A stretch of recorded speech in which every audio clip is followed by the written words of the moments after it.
Okay, there are two voices in your head. Voice one, let's call it, says, you're going to fail. Don't even try. You're not good enough. Everyone's better than you. And voice two is saying to you, you're learning. This is growth. You've got this. Small steps count. Same situation, two completely different narratives. One shames you into change, one believes you into it. The first voice, your inner critic, hopefully if you watched yesterday, you've now given your inner critic a funny name and a funny voice, potentially even.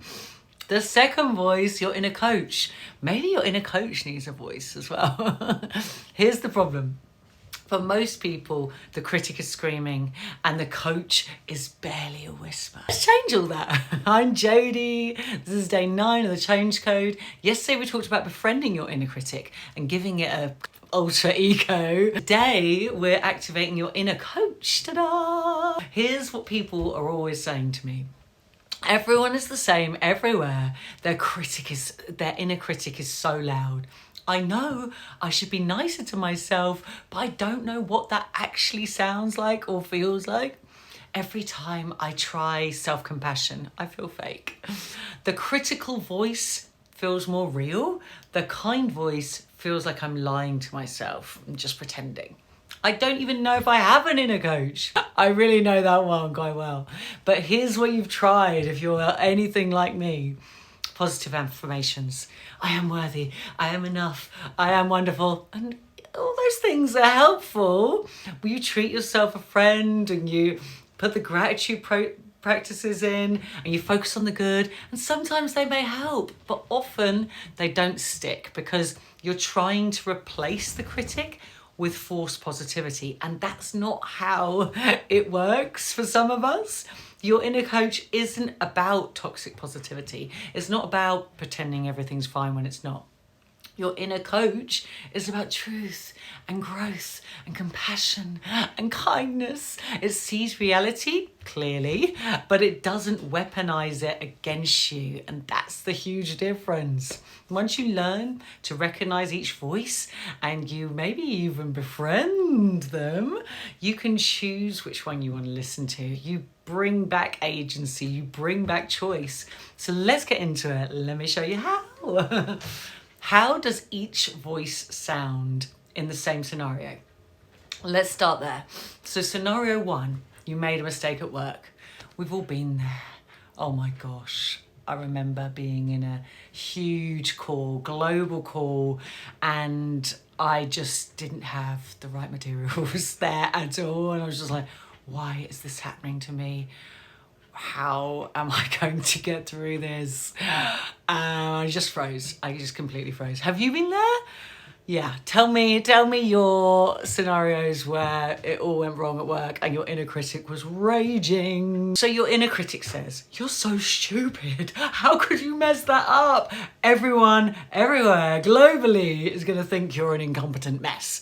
You always do this. You can't do anything right. You're going to get fired. You should just give up. You're not cut out for this. You're not good enough for this. You're not worthy enough for this. You're nothing. You're no one. You're going nowhere. Have you been there? Or is that just me?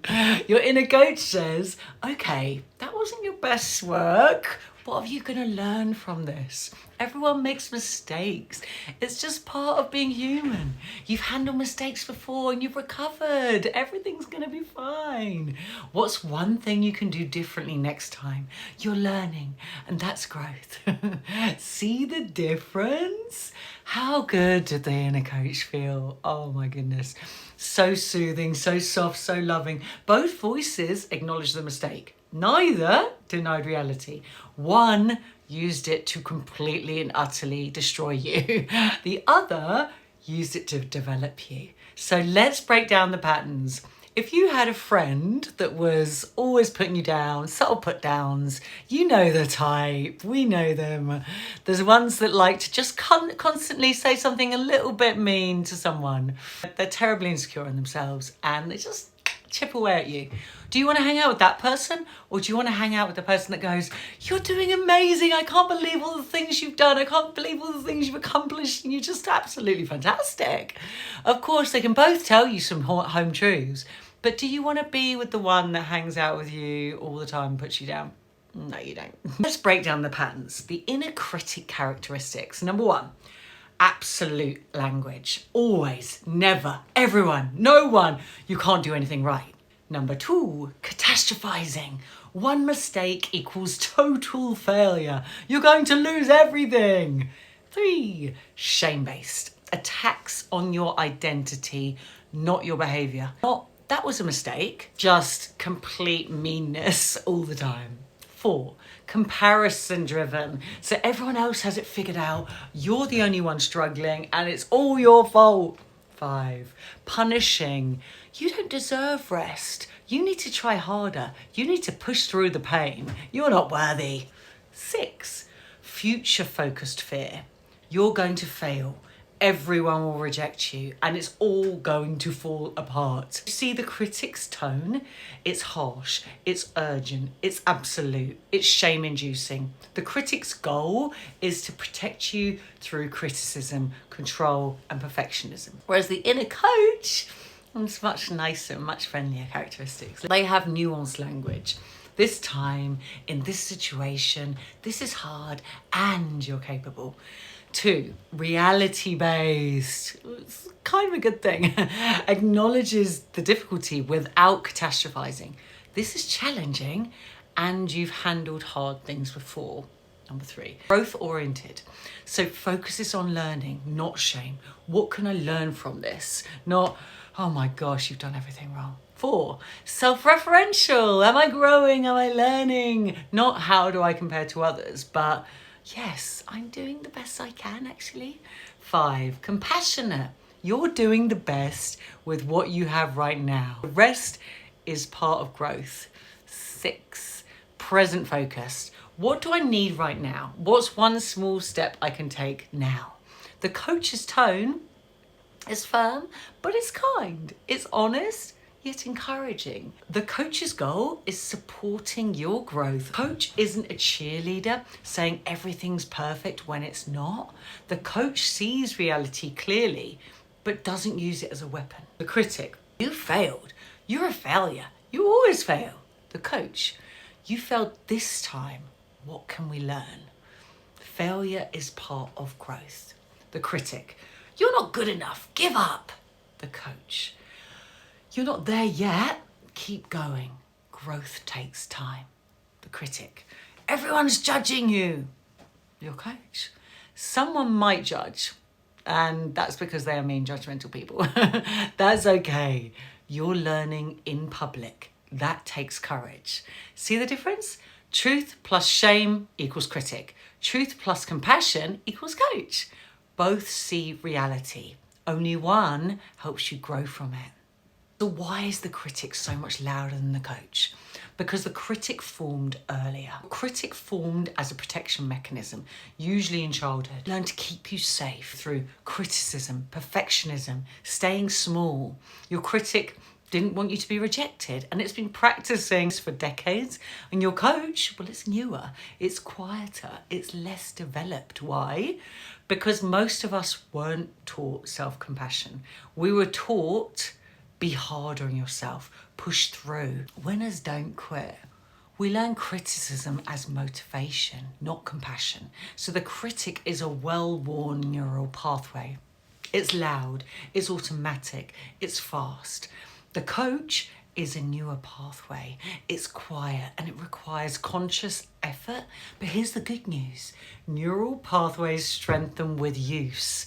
Every time you choose the coach's voice over the critic's, you're strengthening that pathway. Over time, your coach becomes louder, faster, more automatic. The critic doesn't disappear, but the coach becomes equally strong. And then you get to choose which voice you're going to listen to. That's the shift. How do you activate your inner coach? Step 1, you notice which voice is speaking. Throughout the day, you pause and you ask, is that my coach or is that my critic? If the tone is harsh, absolute, shame-based, you know who that is. It's your critic. If the tone is firm but kind, growth-oriented, compassionate, that's your coach. Just naming it creates such a great awareness. Step 2, translate that critic language into coach language. When you catch the critic, actively translate critic. You're so lazy, you should have done this already. Coach translation, I'm tired, I've been pushing hard. What do I actually need right now? Critic, you always mess things up. Coach, I made a mistake this time. What can I learn from it? Critic, everyone else has this all figured out. You're the only one struggling. Coach, everyone struggles. They just don't show it maybe. I'm doing the best I can with what I know. You start to speak to yourself differently. Step 3, ask yourself, what would my inner coach say right now? If you can't hear the coach, imagine someone who believes in you, a mentor, a friend, a grandparent, someone who's seen you grow. What would they say in the moment? That's your coach's voice. Borrow it until yours gets stronger. Step 4, practice coach language daily. Talk to yourself the way you talk to someone you love. Say things like, you're learning, this is hard, and you're capable. One step today, that's all you need. Many moves make magic. You made a mistake, that's human. What's one thing you can learn from it? Or you're tired. It's not weakness, this is how you restore capacity. The more you practice, the stronger that pathway becomes.